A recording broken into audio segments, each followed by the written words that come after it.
Hello, আসসালামু আলাইকুম। আজকে আপনাদের সাথে শেয়ার করব ছোট চিংড়ি বড়া।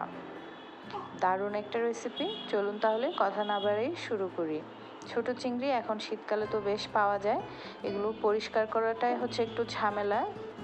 এই চিংড়ির সাথে অন্যান্য আরও সামুদ্রিক বিভিন্ন অনেক কিছুই থাকে। ওগুলো পরিষ্কার করে ধুয়ে পানি ঝরিয়ে আমি একটু ম্যাশ করে নিলাম। অনেকে পাটায় বেটে নেয়, আবার অনেকে ব্লেন্ড করলে বা পাটায় বাটলে ওটা একেবারে মিহি হয়ে যায়। আমার ওটা অত বেশি ভালো লাগে না, তাই আমি একটু এভাবে থেতলে নিলাম। তারপর হচ্ছে আমি এখানে পেঁয়াজ কুচি দিয়ে দিয়েছি। বড়া বা পাকোড়া বানাতে যেরকম পেঁয়াজের দেওয়া লাগে ঠিক ওই রকম পেঁয়াজ দিবেন, বেশি পেঁয়াজ দিবেন।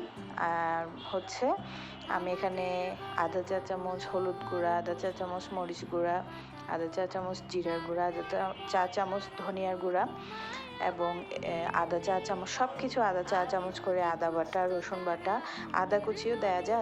আদা কুচি দিলে পাকোড়া বাইটে ওটা কামড়ে পড়বে, খেতে ভাল লাগবে। দিয়ে দিলাম হচ্ছে একটা ডিম, আর হচ্ছে 1 টেবিল চামচ চালের গুঁড়া। কর্নফ্লাওয়ারও দিতে পারেন, আবার বেসনও দেওয়া যায়। এখানে আমি 250 গ্রাম ছোটো চিংড়ি নিয়েছি।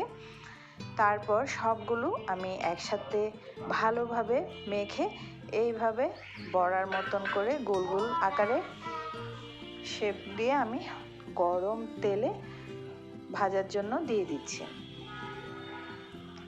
এত মজা!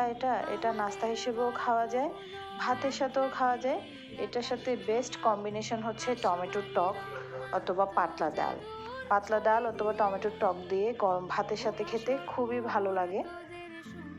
আমার বাসায় বেশ চলে এটা, আমার বাচ্চারাও খুব পছন্দ করে, আমি আর আমার হাজব্যান্ডও খুব পছন্দ করি। তো শীতকালে তো এটা আমাদের প্রায় খাওয়া হয়। দারুণ এই রেসিপিটা আপনাদের সাথে শেয়ার না করে পারলাম না। একটু যত্ন করে সময় নিয়ে আসলে ভাজতে হয়, তবে এটার একটা ব্যাড দিক বলবো আমি, এটাতে প্রচুর তেল লাগে, তেল টানে এই বড়াটা খুব। আমি যতদূর চেষ্টা করেছি অল্প তেলে বড় ফ্রাই প্যানে হচ্ছে একসাথে অনেকগুলো ভেজে নিতে। ডুবো তেলে ভাজলে আরও বেশি তেলের প্রয়োজন হবে। তো এই ছিল আমার আজকের রেসিপি। কেমন লাগলো কমেন্ট করে জানাবেন।